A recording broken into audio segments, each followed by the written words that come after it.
Hi everyone, welcome back to my channel. This is Priya. I hope all are good and fine. So आज के video में हम discuss करेंगे assessment for learning की unit 4 के MCQ questions के बारे में। हमने फर्स्ट सेकंड थर्ड यूनिट के क्वेश्चंस डिस्कस कर लिए हैं और नॉलेज एंड करिकुलम के भी हम कंप्लीट कर चुके हैं। आज हम असेसमेंट फॉर लर्निंग जो हमारा सब्जेक्ट है उसे ख़त्म कर देंगे। उसके बाद हम दूसरा तीसरा जो हमारा आई थिंक थर्ड सब्जेक्ट होगा उसको लेके चलेंगे, ठीक है। तो जैसे कि आपको पता है कि 12th के जो पेपर है वो भी ऑफलाइन मोड में करने की जो बात है वो हो रही है न्यूज़ में। तो आप ये सोच के चलिएगा अगर उनके ऑफलाइन मोड में हो रहे हैं तो हमारे पेपर या आपके पेपर तो जो होते हैं बीएड के आई थिंक जुलाई अगस्त तक होते हैं, तो में पॉसिबिलिटी है कि वो भी ऑफलाइन मोड में हो जाएं, ठीक है। अगर ऑनलाइन मोड में होंगे उसकी प्रैक्टिस तो हम कर ही रहे हैं। ऑफलाइन मोड के लिए तो आप कर ही लोगे। आपको क्या करना है, चैप्टर्स को अच्छे से रीड आउट करना है। चैप्टर रीड आउट कर लोगे तो आप ऑफलाइन भी दे पाओगे और ऑनलाइन भी दे पाओगे, ठीक है। तो विदाउट एनी डिले हम आज डिस्कस करेंगे क्वेश्चन आंसर्स को। तो आई होप आपको क्वेश्चंस अच्छे से समझ आ रहे होंगे। जो लास्ट यूनिट है ना आपकी, लास्ट यूनिट आपकी उसमें ज़्यादा से ज़्यादा फॉर्मूले हैं असेसमेंट फॉर लर्निंग के जो आपके चैप्टर्स हैं। थोड़ा सा मेरा नेट आज स्लो चल रहा है। तो उसमें क्या है, आपका मेन मीडियन मोड जो है सारे चैप्टर वही हैं, आपको उसके फॉर्मूलेज अच्छे से लर्न करने हैं, ठीक है। तो इसमें क्या करोगे आप, अगर थ्योरेटिकल पेपर होता है तो इस यूनिट में से आपके न्यूमेरिकल क्वेश्चंस आ सकते हैं। तो हम आज एमसीक्यू क्वेश्चन डिस्कस कर लेते हैं। तो लेट्स गेट स्टार्टेड। तो फर्स्ट क्वेश्चन है आपका, statistics is the science of collecting, analysing and interpreting numerical data. Who give this statement. जो स्टैटिस्टिक्स है आपका वो एक साइंस है जिसमें हम कलेक्ट करते हैं, एनालाइज करते हैं, इंटरप्रेट करते हैं न्यूमेरिकल डाटा को। ये स्टेटमेंट आपको किसने दिया था? तो ये स्टेटमेंट आपको फर्स्ट ऑप्शन है Kendall, second is state, third is Ferguson and fourth is Waddington. तो ये आपको ऑप्शन नंबर 1 केंडल ने दिया था कि स्टैटिस्टिक एक साइंस है जिसमें हम न्यूमेरिकल डाटा को एनालाइज, कलेक्ट और उसको इंटरप्रिटेट करते हैं, ठीक है। तो right answer is option number first, that is Kendall. Second है the point where vertical horizontal intersect. एक आपकी वर्टिकल हॉरिजॉन्टल लाइंस होती है जब आप ग्राफ प्लॉट करते हैं ना, तो जो जहाँ पे वर्टिकल और हॉरिजॉन्टल लाइंस इंटरसेक्ट करती हैं उसको क्या कहते हैं? First option is X axis, second is Y axis, third is O point and fourth is none of these.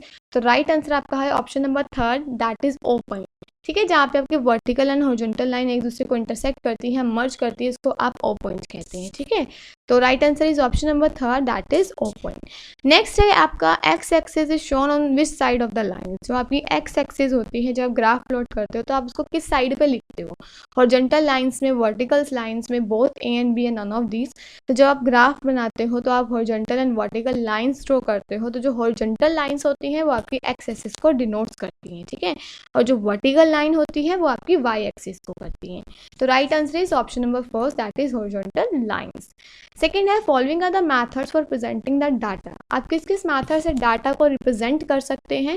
First is frequency polygon draw करके, हिस्टोग्राम ड्रॉ करके, बार डायग्राम, पाई चार्ट या all of these. तो ये सारे ही methods है जिसके through आप जो भी आपका न्यूमेरिकल डाटा होता है उसको आप शो कर सकते हैं, उसको आप एक प्रेजेंट कर सकते हैं। तो right answer is all of these. Fifth question है आपका, harmonic mean and geometric mean are given by which author. आपके एवरेज मीन्स होते हैं, एक आपके फर्दर टू डिस्क्राइब किए गए थे, harmonic mean and geometric mean. आपको बताना है कि किस ऑथर ने दिया था। फर्स्ट इज स्टेट ने, सेकंड इज बर्नर्ड ने, थर्ड इज गिलफर्ड ने and fourth is none of these. तो जो गिलफर्ड थे उन्होंने आपके harmonic mean and geometric mean जो एडिशनल मीन थे उसको इन्वेंट किया था। तो राइट आंसर इज गिलफर्ड।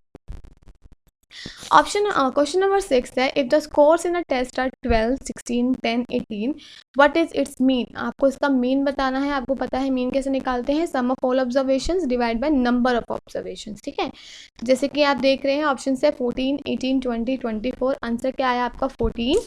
कैसे आया वो देखते हैं। देखो हमने पढ़ा है सम ऑफ ऑब्जर्वेशन, तो सम कितना, ऑब्जर्वेशन कितनी है कि 12 + 16 + 18 + 10, इसका आप सम करेंगे जो आएगा आपका 56। नंबर ऑफ ऑब्जर्वेशन मतलब कितने नंबर्स हैं, 1 2 3 4 नंबर्स है तो n इज 4। मीन क्या होगा आपका 56 डिवाइड बाय 4, दैट इज 14, ठीक है। तो आंसर क्या होगा आपका option number 1, that is 14। Next आपका 7th क्वेश्चन है, dash is that point which divides the entire grouped scores in 2 parts. वो कौन सा पॉइंट है जो आपके दो डाटा जो आपको गिवन होता है उसको 2 पार्ट्स में डिवाइड कर देता है?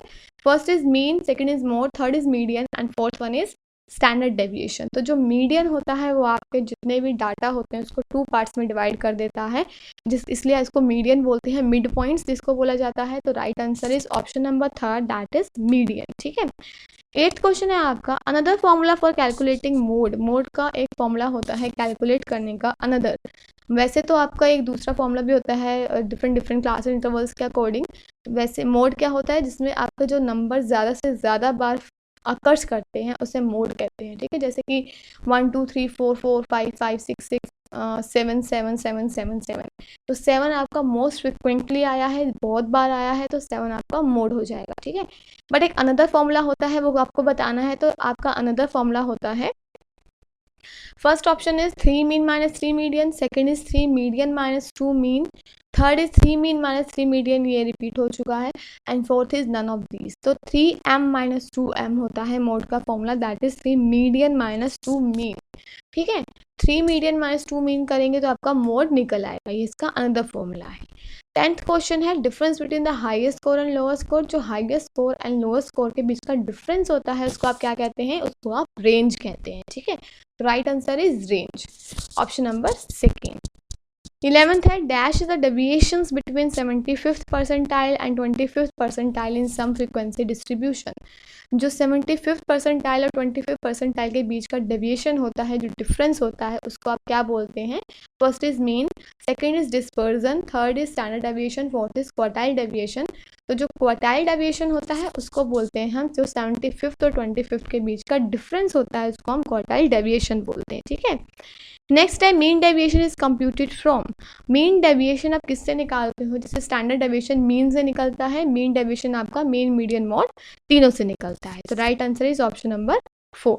तो ये थे कुछ 12 क्वेश्चन जो हमने यूनिट 4 के डिस्कस किए हैं। जैसे आप देख रहे हैं काफ़ी ही स्टैटिस्टिक्स के क्वेश्चंस हैं, आपको सबके फॉर्मूले, standard deviation, quartile deviation, mean median mode, एक आपका नॉर्मल डाटा होता है, एक आपका क्लास इंटरवल वाला डाटा होता है। इन सब के फॉर्मूलेज आपको अच्छे से लर्न करने हैं, क्योंकि एमसीक्यू में फॉर्मूलेज भी पूछे जा सकते हैं। ठीक है, बाकी अगर ऑफलाइन पेपर होता है तो उसकी तैयारी भी आप कर ही लोगे, क्योंकि जब एमसीक्यू की करोगे, आप चैप्टर्स रीड करोगे, चैप्टर्स पढ़ोगे, तो आपकी थियोरेटिकल भी प्रिपरेशन हो जाएगी। ठीक है, बाकी सीआरएससी की यूनिवर्सिटी में नोटिफिकेशन कोई भी नहीं आ रहा है, क्योंकि यूनिवर्सिटीज़ अभी क्लोज्ड हैं। जब ओपन होंगी तो भी कोई नोटिफिकेशन आएगा, उसके बारे में हम तब डिस्कस करेंगे। बाकी हम साथ साथ कोई अगर आपका एडिशनल कुछ मुझे मिलता है जो आपके लिए हेल्पफुल होगा स्टडी से रिलेटेड ही, तो उसको भी हम डिस्कस करेंगे। आज के लिए बस इतना ही। अगर आपको लगता है वीडियोस आपको अच्छी लग रही हैं तो प्लीज़ चैनल को लाइक शेयर सब्सक्राइब ज़रूर कर दीजिएगा, ताकि मुझे भी मोटिवेशन मिले आगे और वीडियोस बनाने की। Thank you, have a good day and be safe at your home.